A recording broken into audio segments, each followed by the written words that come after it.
এটা দিছে জানি না ওয়ানডে টি20 তে আছে কিনা। যদি 3 ফরম্যাটে যদি থাকতে পারি তাহলে চেষ্টা করব আমার বেস্টটা দেওয়ার।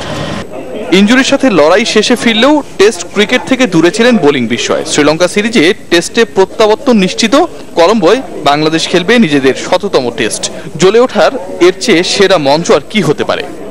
হ্যাঁ, এখন ইনশাআল্লাহ সব ফরম্যাটে রেডি আছে, এর সুযোগ দিলে কাজে লাগাবো। ইনজুরির পর ফিটনেস নিয়ে কিছুটা অস্বস্তিতে থাকলেও সেটা কেটে গেছে। লাঙ্গার ভার্সনের প্রস্তুতি সেরেছেন বিসিএল-এ। মোস্তাফিজ আশাবাদী পুরনো ছন্দে ফিরতে। বিসিএল খেললাম দুইটা, ওখানে তো আপনারা জোরে করার চেষ্টা করছি আর সুইং করানো, যে আমার যে কাটার কিংবা সোলার যেটা আছে ওটা তো 4 ডে ম্যাচে তো এফেক্টিভ হয় না। এই জন্য এমনি এটা ভালো জায়গায় আর রিদমটার জন্য ভালো থাকে, সেই হিসাবে বলেন। টেস্ট দলের অনুশীলন তবে হাজির ওয়ানডে অধিনায়ক মাশরাফি বিন মুর্তজা। মোস্তাফিজ ফিট, ম্যাশও সেই পথে। সম্ভবত ফিজিওর সাথে চলল সেই আলোচনায়। রিয়াসাদ আজিম, চ্যানেল 24, ঢাকা। বাংলাদেশের বিপক্ষে টেস্ট সিরিজ থেকে ছিটকে গেলেন শ্রীলঙ্কা অধিনায়ক অ্যাঞ্জেলো ম্যাথিউস। গেল 22 জানুয়ারি হ্যামস্ট্রিং ইনজুরিতে পড়ার পর এখনো অবস্থার উন্নতি হয়নি লঙ্কান অধিনায়কের। মঙ্গলবার দল ঘোষণার আগে তার স্থলাভিষিক্ত ক্রিকেটার ও অন্তর্বর্তী অধিনায়ক খুঁজে বের করতে কাজ করছে লঙ্কান নির্বাচক প্যানেল। তবে ওয়ানডে ও টি20 সিরিজে তাকে পাওয়া যাবে বলে আশাবাদী শ্রীলঙ্কা ক্রিকেট। গেল 6 মাসে দ্বিতীয়বারের মতো টেস্ট সিরিজ মিস করছেন ম্যাথিউস। জিম্বাবুয়ে সিরিজে দলকে নেতৃত্ব দিয়েছিলেন রঙ্গনা হেরাত। তবে বাংলাদেশের বিপক্ষে নিয়মিত সহ অধিনায়ক দীনেশ চান্দিমালের অধিনায়কত্ব করার সম্ভাবনা বেশি। বাংলাদেশ ক্রিকেট লিগের খবর জানাবো। আজ শুরু 5ম রাউন্ড টুর্নামেন্টের ফাইনাল খেলার দৌড়ে সমান সুযোগ 4 দলের।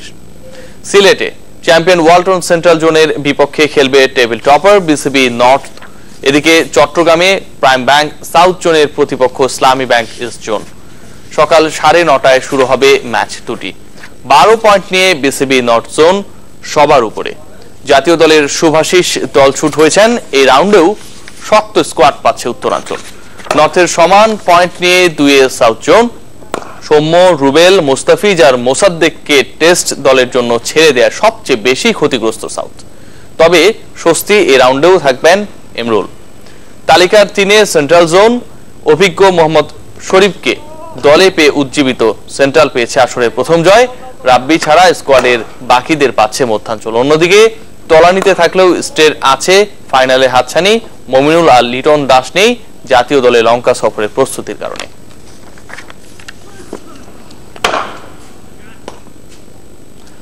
পাকিস্তান সুপার লিগের খবর জানাবো। শাহিদ আফ্রিদির ঝড়ে জিতেছে পেশোয়ার জালমি। 2 উইকেটে হারিয়েছে কোয়েটা গ্ল্যাডিয়েটর্সকে। তবে ব্যর্থ তামিম ইকবাল করেছেন মাত্র 7 রান। সাকিব আল হাসানের বল হাতে শিকার 1 উইকেট। দুবাইয়ে টস হেরে ব্যাট করতে নামে কোয়েটা। পুরো ওভার খেলে 128 রানে অল আউট হয় তারা। সর্বোচ্চ 41 রান কেভিন পিটারসনের। মোহাম্মদ আসগর নিয়েছেন 3 উইকেট। জবাবে কামরান আকমল 26 আর মোহাম্মদ হাফিজ 22 রান করলেও চাপে পড়ে কোয়েটা।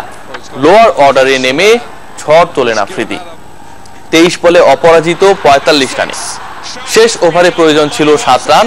প্রথম 2 বলে 4 মেরে দলকে জয় এনে দেন বুম বুম আফ্রিদি। 8 ম্যাচে 9 পয়েন্ট নিয়ে শীর্ষে উঠল পেশোয়ার। সমান পয়েন্ট কোয়েটারও পিছিয়ে রান রেটে।